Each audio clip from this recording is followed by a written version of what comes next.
C'est un combat perdu d'avance. Un bras de fer entre terre et mer. Entre l'homme qui avance coûte que coûte et l'océan qui le forcera tôt ou tard à reculer.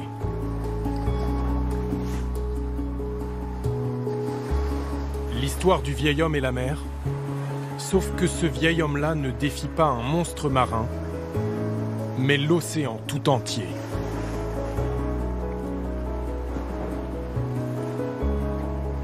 Avec ses vagues, ses rafales et ses tempêtes qui engloutissent peu à peu la terre où il a bâti sa maison.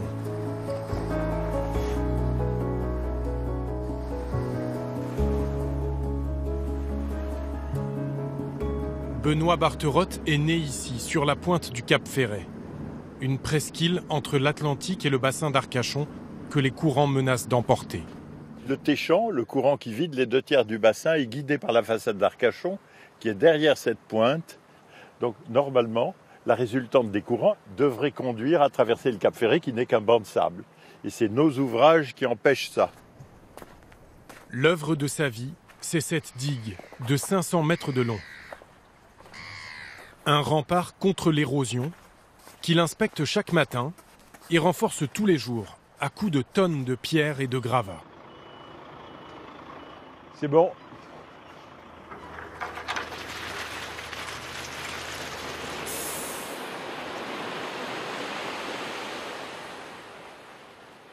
Là, tu as combien? Il doit avoir 24 tonnes. 24 tonnes 8. Hein?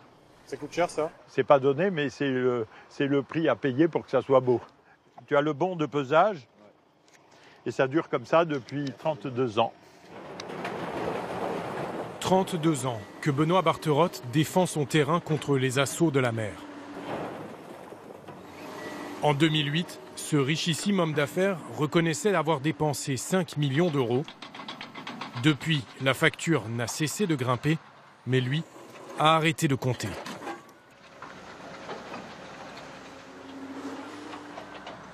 Je suis monté jusqu'à 60 camions par jour.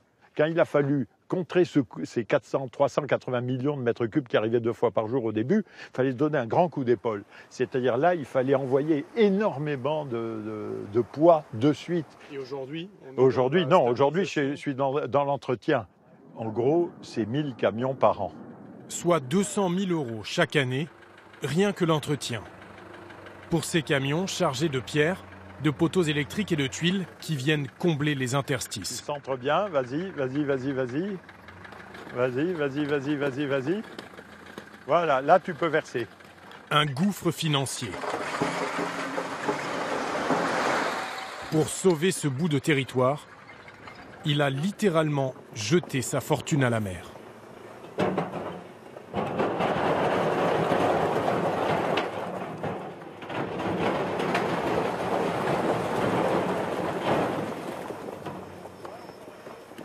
Vous en pensez quoi en tant qu'habitante de la région? Mais heureusement qu'il est là, sinon personne ne l'aurait fait, je pense. Personne n'a proposé de l'aider. Ni ses voisins, ni les pouvoirs publics. Benoît Barterotte a fait fortune dans la mode au début des années 70. À l'époque, il passe sa vie dans les avions. Lorsqu'il revient sur la terre de ses parents après chaque hiver, il mesure les dégâts des tempêtes. Là, ici, vous avez la maison des Balgueries. Qu'est-ce qui s'est passé? Attendez, là. Là, la mer avance à l'époque de 100 mètres par an. Et la maison s'est effondrée, là? Bien sûr, tout partait à l'eau. Au début, c'était des dunes qui partaient, des blocos allemands. Puis là... Et là, vous vous êtes dit quoi ce jour-là? Je me disais, mais c'est le plus bel endroit du monde, l'endroit où j'étais enfant, et c'est ça qu'on fait. C'est comme ça qu'on le défend. Ouh là là, j'étais fou. Et j'entendais tout le monde qui disait, mais on peut rien faire, la langue au chat, etc., etc. Et les pouvoirs publics disent qu'on peut rien faire, etc. Donc j'étais outré qu'on dise ça, et ça me semblait invraisemblable. Donc j'ai commencé ma digue en 85, j'ai atteint la longueur actuelle en décembre 95. Depuis, on n'a plus jamais reculé d'1 centimètre. Une pointe qui perdait 110 mètres par an avant que je commence ma digue. Alors, ici, tu vois, il en est persuadé. À lui seul, il a sauvé un petit morceau de France. Ça, c'est ce qu'on appelle le plan de prévention des risques du littoral. Voilà, ici, la pointe. en 2014, était prévu là, par les autorités. Voilà. Là, Tout ce qui est en dessous. tout ce qui est en dessous aurait disparu. Ma digue étant là, et vous voyez, n'a pas bougé d'1 centimètre. On est toujours là. Il n'y a rien qui a bougé. Ça aurait disparu s'il n'y avait pas eu votre digue. Voilà, c'est officiel, c'est pas officieux. L'État avait tiré un trait sur l'extrême sud du Cap Ferret. Accepter que cette pointe qui ferme le bassin d'Arcachon disparaisse de la carte. Benoît Barterotte tient bon, mais face à l'érosion, il est l'un des derniers en France à résister.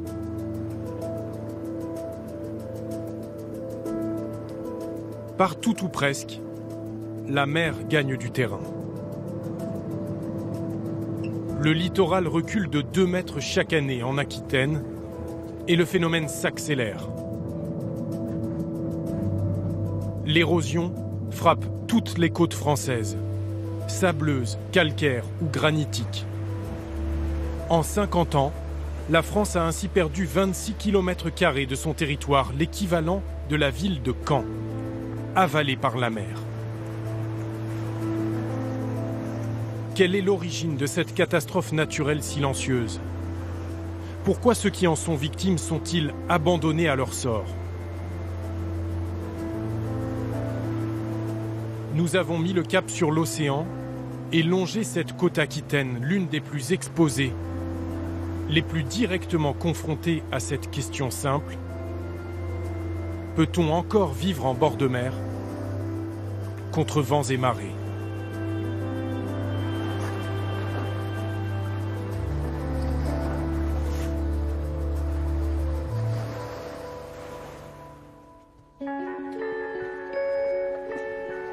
Pour mesurer la puissance de l'érosion, il faut la confronter à la plus grande barrière naturelle de la région, la dune du Pilat.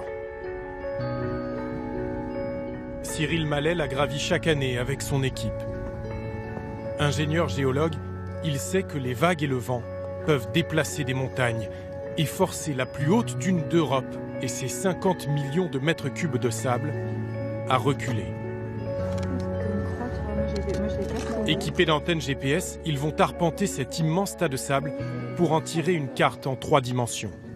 Donc chacune fait un profil. Nord et sud, Nord et et profil extrême. Ensuite, on fait le trait de côte et a priori, on devrait se rejoindre ou s'apercevoir.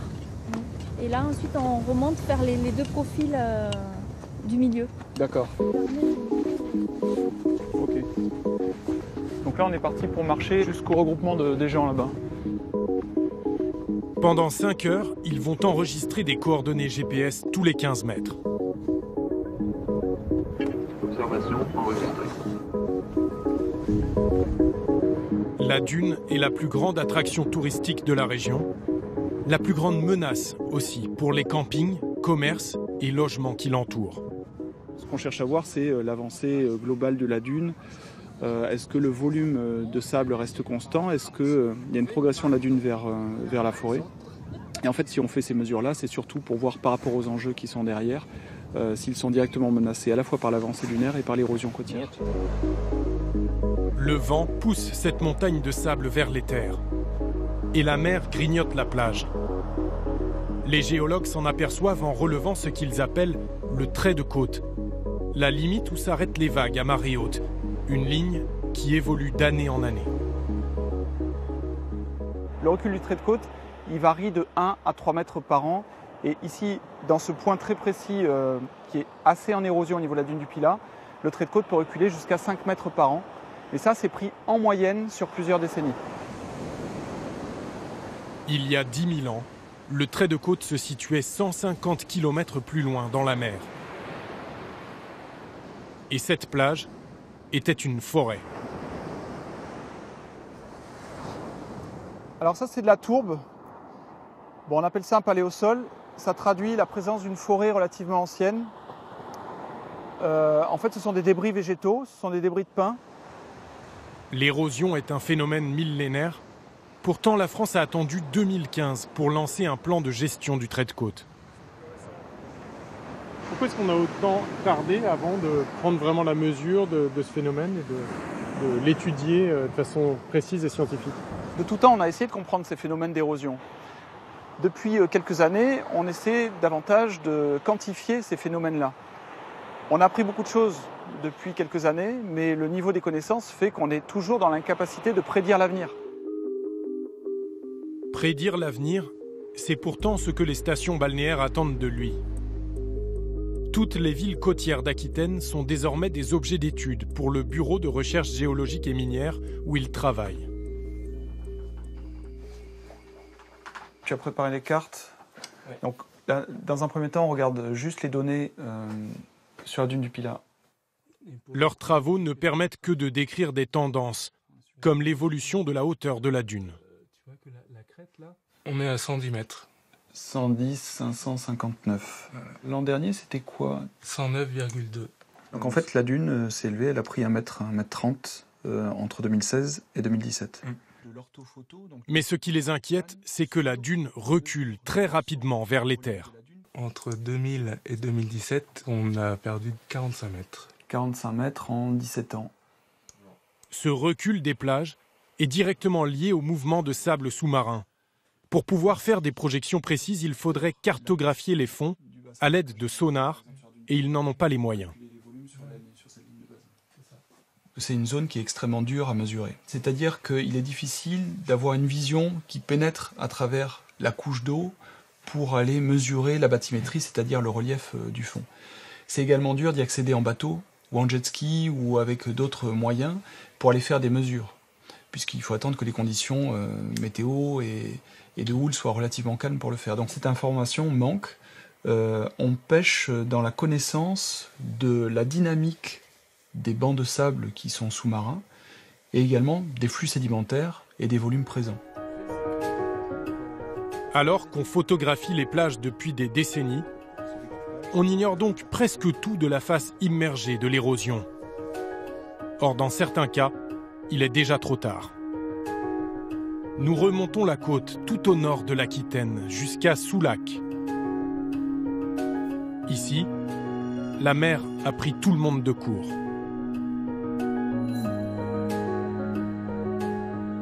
Cet immeuble, le Signal, en est devenu le symbole. Et ses habitants, des dizaines de familles, les premiers réfugiés de l'érosion. Qu'est-ce que ça vous fait de revenir ici? Gros sur la patate. Ouais. Là, ça faisait 6 mois en fait que j'étais pas revenu. Bon, c'est une véritable agonie. Hein. Bon, c'est peut-être un bien grand mot, mais c'est ça, quoi. Hein. Bon. Vous voyez un peu le spectacle. Jean-José Guichet y a acheté un 3 pièces en 1978. Au premier étage, avec vue sur la mer. Bon, là, on va rentrer dans mon appartement. Hein. Enfin, ou du moins ce qu'il en reste. L'endroit où il pensait passer sa retraite est aujourd'hui à l'abandon, vandalisé. Oui, et ben, oh, c'est l'horreur absolue. Ouais. Bon, ben ça, c'était une salle de séjour. Hein. C'était assez sensationnel, même quand il y avait des grosses tempêtes, de voir un petit peu. On a l'impression d'être sur un bateau. Il avait payé 125 000 francs, l'équivalent de 65 000 €, cet appartement qu'il comptait un jour léguer à ses petits-enfants. Quand vous avez acheté, vous vous êtes inquiété des problèmes d'érosion? Non, on n'en parlait pas du tout. On n'en parlait pas du tout. La mer était au moins à 250 mètres. Alors, et maintenant, l'eau est à 20 mètres. 230 mètres de plage ont disparu sous ses yeux. D'abord peu à peu, puis en quelques jours, lors des tempêtes de 2014. Et on a vu, si vous voulez, le trait de côte arriver à 20 mètres. Donc à ce moment-là, la décision du maire a été de dire « j'évacue le bâtiment, vous partez, vous êtes virés ». Et c'est là qu'ont débuté tous nos problèmes. En moins d'une semaine, les 78 copropriétaires sont sommés d'abandonner les lieux, sans la moindre contrepartie. L'un d'eux, Vincent Duprat, est un ancien juriste. Au lendemain de l'évacuation, il découvre le gouffre juridique dans lequel les entraîne le signal. Contrairement aux catastrophes naturelles, inondations ou glissements de terrain, l'érosion ne donne droit à aucune indemnisation. L'État ergote, dit ah ben oui, mais c'est de l'érosion littorale, ça n'est pas prévu par le texte. Or nous disons, nous sommes dans un cas de mouvement de terrain, nous sommes perchés sur une falaise dunaire qui est à peu près à 8-9 mètres au-dessus du littoral, et c'est la falaise dunaire qui va s'effondrer. Ça n'est pas un problème de submersion, c'est un problème d'effondrement de la falaise dunaire. Donc indemnisez-nous comme vous l'avez fait pour d'autres sinistrés. L'État a fini par leur proposer 15% de la valeur de leurs biens. Ils ont refusé et porté l'affaire devant le Conseil d'État. En attendant, les copropriétaires paient des charges, assument des frais de procédure, doivent assumer le syndic, puisque nous sommes toujours propriétaires. Nous n'avons pas le droit d'entrer chez nous, nous avons été expulsés. Donc, certains qui habitaient à l'année ont dû se reloger et assument un loyer, alors qu'ils paient des crédits sur le logement dont ils sont propriétaires et dans lequel ils ne peuvent même pas entrer. C'est invraisemblable, c'est une situation critique et désastreuse. Le cas du Signal fera jurisprudence. Car des immeubles en bord de mer, il y en a des milliers le long des côtes françaises. Alors faudra-t-il un jour reloger et indemniser tous leurs propriétaires ? Sans compter que ce ne sont pas que des habitations qui sont menacées, mais aussi des bijoux du patrimoine. Nous traversons l'estuaire de la Gironde en direction de Talmont. Les vignes de plusieurs grands crus bordelais et certains des plus beaux villages de France sont installés à flanc de falaise. Impossible de les déplacer. Talmont était au XIIe siècle une redoutable place forte. Ses remparts ont survécu à tous les assauts. Seuls ceux des vagues menacent aujourd'hui la Bastide. Le maire a dû interdire l'accès à certaines zones du village, car les falaises s'effritent dangereusement. En période d'été, où on a des hausses de température, fait que ça assèche le calcaire. Et on sait très bien que le fait d'assécher ce calcaire, dès que les forts coefficients remontent, dès que la marée monte, dès que les vagues commencent à donner des coups sur cette falaise, malheureusement, détache des blocs entiers. Il est évident aujourd'hui que l'érosion, on ne l'arrêtera pas. Mais on peut freiner cette évolution. Le département a déjà dépensé 1,5 million d'euros pour des renforts en béton cloués sur la falaise. Les vagues les ont emportés. Le maire envisage une autre solution.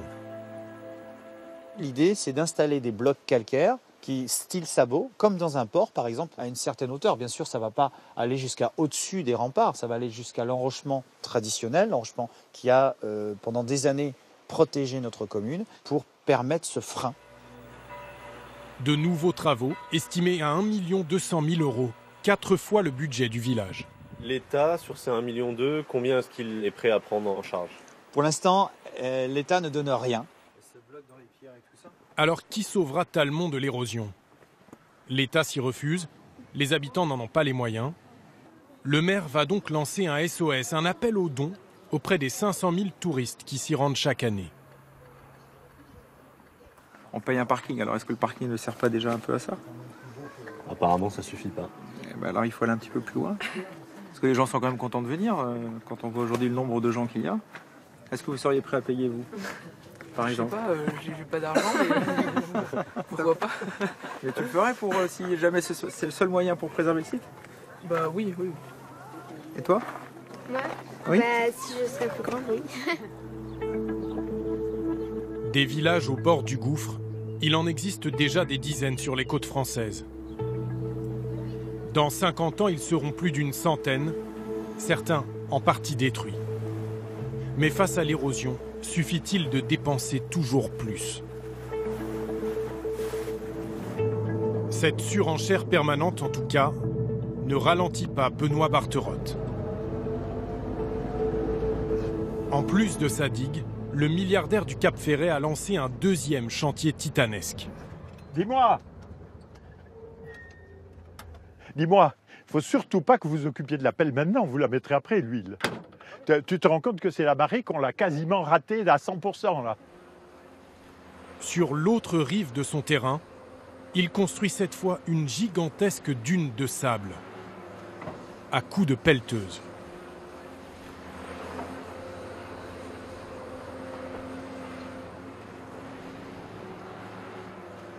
Tu m'entends?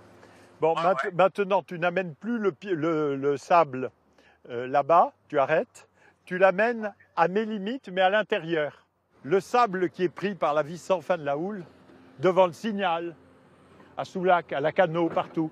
Ce sable qui est pris par la vis sans fin de la houle transite par la pointe ici. Il arrive en moyenne 1000 mètres cubes par jour de sable qui viennent se bloquer sur la digue.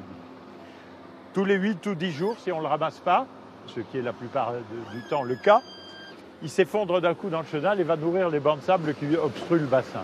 C'est le mythe de Sisyphe en fait, c'est constant, il faut constamment aller récupérer le sable qui arrive ici. Non, d'abord il faut que je surveille bien là ce qui se passe. Attendez, je regarde. Pas le temps de discuter, il lui faut récupérer un maximum de sable avant la marée haute pour se protéger. Une digue de rochers d'un côté, une muraille de sable de l'autre. Alors, cette dune artificielle, tout ça c'est de la dune artificielle qui a été faite avec du sable prélevé là. Et là, ça protège... Là, ce sont les terrains du conservatoire du littoral à ma limite là. Et si je ne les protège pas, je suis attaqué par derrière. Derrière, l'eau pourrait submerger son terrain.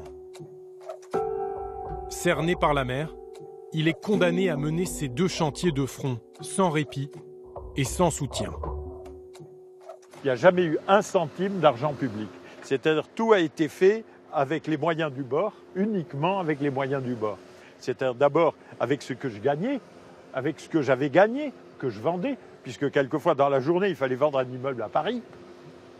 Dans la journée, pour sauver. Au Bourg Saint-Honoré, parce qu'il ne s'agit pas d'attendre. Si vous n'allez pas appeler une banque pour lui dire « je fais des expériences, vous savez, avec des digues au Cap Ferret, ça s'est effondré cette nuit, il me faudrait tout de suite 1 ou 2 millions ». Non, non, ça ne marche pas comme ça. Donc il faut sortir de l'argent frais tout le temps. Et alors là, actuellement, évidemment, quand j'ai eu vendu tout ce que j'avais à vendre, il valait mieux que l'expérience ait marché. À coups de millions, il a sans doute sauvé la pointe du Cap Ferret. Mais avec quelles conséquences pour le reste du bassin? Chaque construction humaine sur la mer perturbe le cycle naturel du sable. Ces techniciens de la Direction des territoires et de la mer ont installé une petite caméra sur la digue Barterotte. On descend complètement? Ouais. L'idée, c'est d'avoir des explications scientifiques à donner, parce que bon, c'est un phénomène qui n'est pas beaucoup observé. Alors, il y a M. Barterotte qui observe, mais il n'y a que sa façon de rapporter les choses qui apparaît. Donc l'idée, c'est de conforter les connaissances par déjà de l'observation visuelle. Benoît Barterotte a court-circuité l'administration pour construire sa digue il y a 30 ans. Désormais, il tente de comprendre ensemble l'érosion du Cap Ferret. Voilà, installez-vous, mes seigneurs. Je parcours le film, on va voir, on va choisir un moment intéressant. En pratique, on ne les voit pas. Ah, là, il s'est passé quelque chose. Non, pas trop. Regarde, la plage, la veille, tu vois, la plage est là, jusqu'au pied de la digue. Et le lendemain, il n'y a plus la plage. Voilà. En une nuit. La nuit, ah ben non, c'est un dixième de seconde quand elle tombe. Il tombe d'un coup. Bon. Impossible de stabiliser le sable. La plage est donc interdite au public. On voit que ça se bouche au fur et à mesure, tu vois, regarde. Et avoir toutes ces images, ça vous sert à quoi? Prévenir un peu le risque? Ça permet déjà de voir ce qui se passe, donc d'avoir des images qui permettent de prévenir effectivement les gens de ce qui peut arriver. Et puis l'idée, c'est aussi de connaître, là, justement par rapport à ce rythme, on a une idée du flux de sable qui passe, donc qui part par ce phénomène. L'enjeu est crucial pour la région. Car aujourd'hui, toute la côte manque de sable. Celui que récupère Benoît Barterotte sur sa digue ne vient plus nourrir les plages situées de l'autre côté du bassin, où l'érosion est déjà à l'œuvre. Alors ici aussi, on force la nature, quoi qu'il en coûte. Voilà à quoi ressemble, hors saison touristique, la plage du Moulot, l'une des plus prisées du bassin d'Arcachon. Donc là, la drague est en train de... Le bateau qui est là-bas ? C'est ça, elle est en train de refouler du sable. Donc un mélange d'eau et de sable.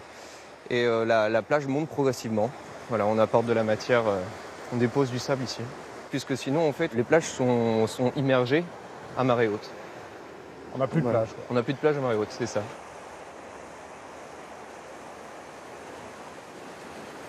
Il faut imaginer qu'on a fait 100 mètres, il nous en reste 500 à faire. Pour contrer l'effet de l'érosion, ils vont recracher ici 30 000 mètres cubes de sable, prélevés à d'autres endroits du bassin grâce à cette drague. Une sorte de bateau aspirateur qui tourne à plein régime.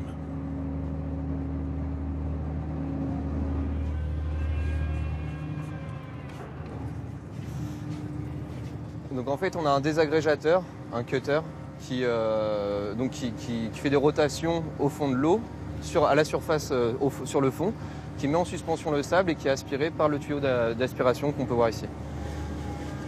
L'opération coûte 9 millions d'euros par an, mais elle est incontournable pour ces communes qui dépendent du tourisme balnéaire.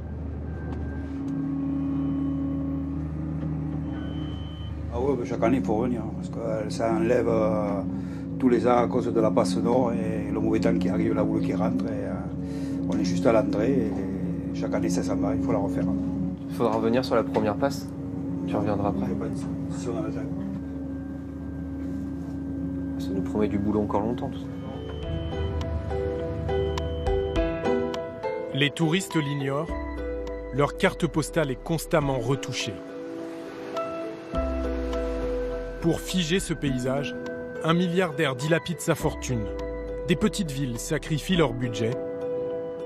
D'autres, au contraire, ont choisi d'accompagner l'érosion. C'est bon ? Allez, c'est bueno.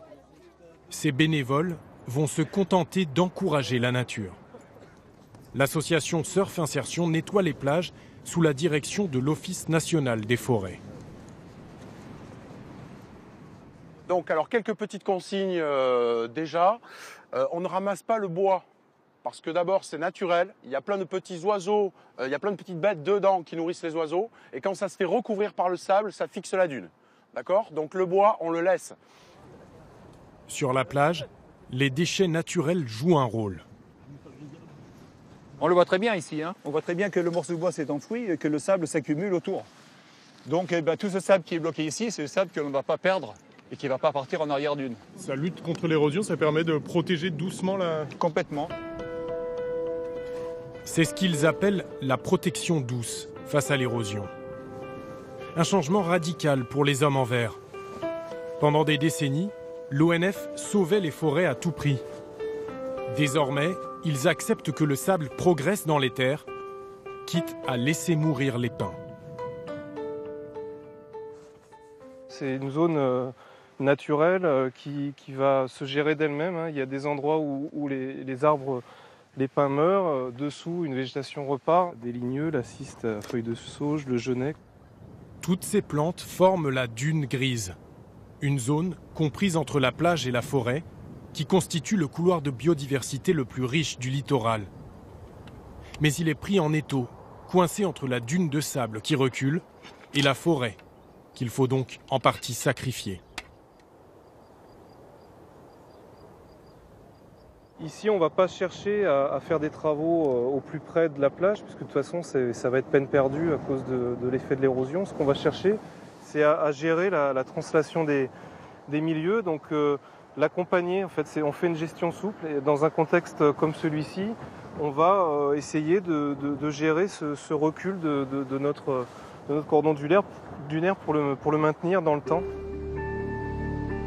Reculer plutôt que résister. Accepter que les vagues aient le dernier mot. C'est la fin d'un tabou. Et ça ne concerne pas que les forêts. Pour la première fois, une ville entière envisage de battre en retraite. Lacanau.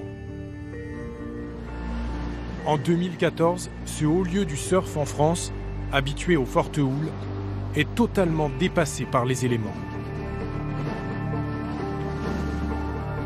Une succession de tempêtes s'acharne sur le front de mer.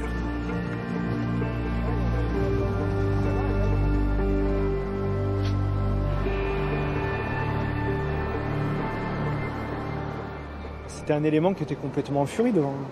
La nature, c'est une machine infernale. Qu'est-ce qu'on peut faire contre elle? Quand on parle de lutte contre l'érosion, le mot lutte... Jérôme Augereau est photographe de bord de mer. Mais cet hiver 2014 l'a transformé en sentinelle de l'érosion. Il a vu le trait de côte reculer de dizaines de mètres en quelques jours à peine. Et continue aujourd'hui à documenter la progression de la mer, invisible à l'œil nu.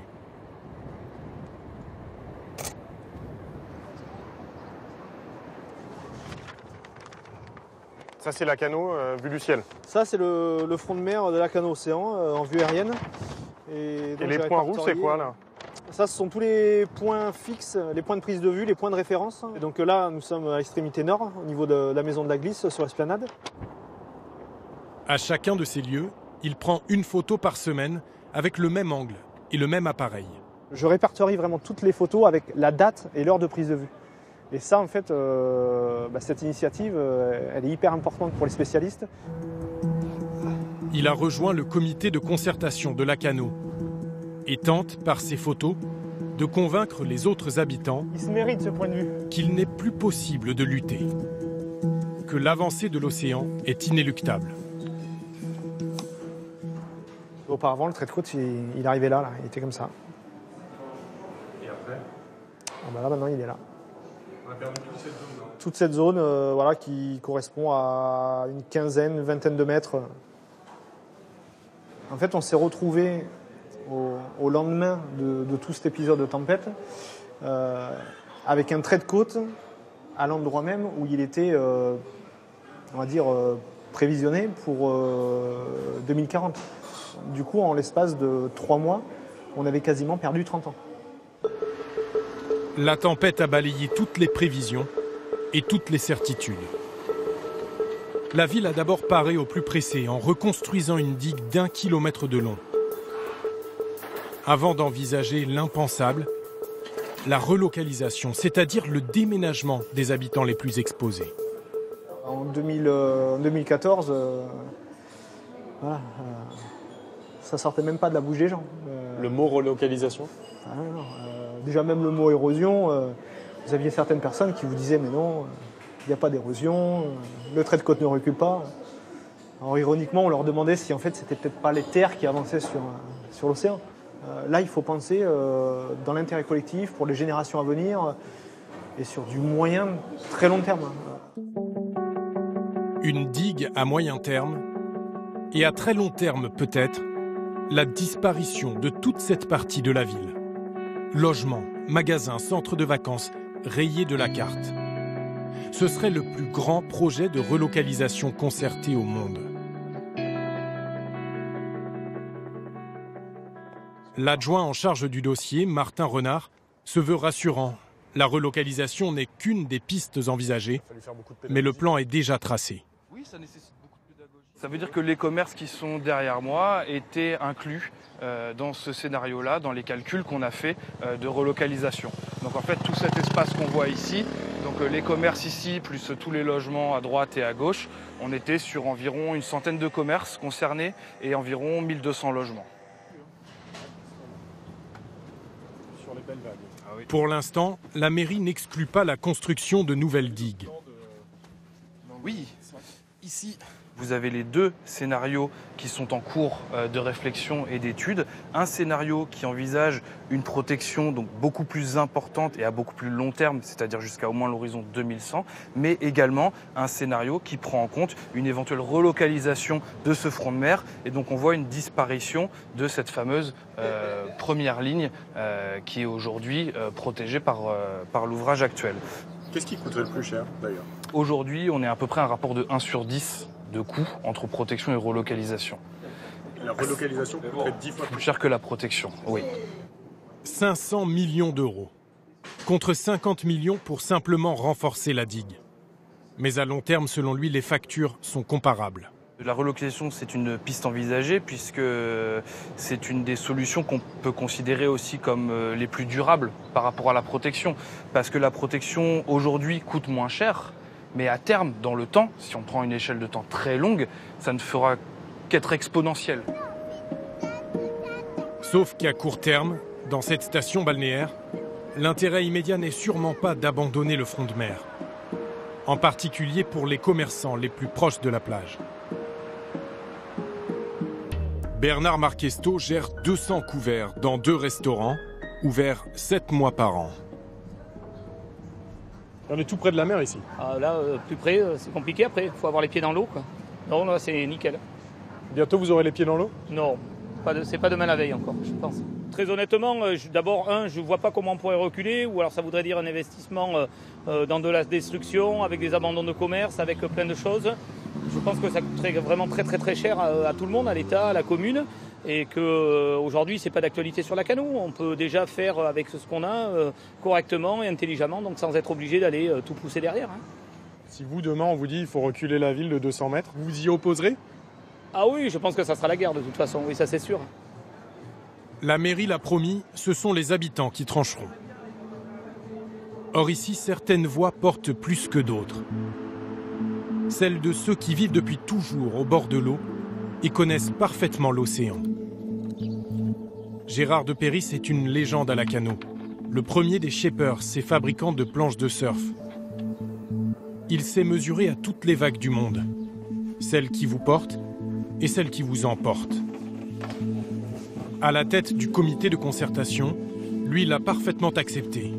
La relocalisation est la seule issue possible pour la Cano et pas seulement. Reculer face à la mer, c'est pas un aveu d'échec d'une certaine façon? Non, je crois pas. Non. Non, c'est-à-dire que jusque-là, le problème, on n'en avait pas forcément conscience parce que on avait encore de la dune devant, donc c'était pas un souci. Et maintenant, on en prend vraiment conscience et je pense que toutes les villes qui se trouvent maintenant en arrière, mais quand même à proximité de la face avant de la Cano, des côtes françaises, doivent prévoir de comment faire à terme et d'essayer d'évaluer de combien peut reculer les côtes. Toute une vie dans le sable, au milieu des pins. L'océan, au bout du jardin, un peu plus proche chaque année. C'est un autre vieil homme qui fait face à la mer. Une autre voie possible. Comme en réponse à Benoît Barterotte, le résistant du Cap contre le sage de Lacano. Protéger à tout prix ou accepter de reculer. Un choix qui s'impose désormais à tous ceux qui veulent vivre ici, au bord de la mer, au bout de la terre.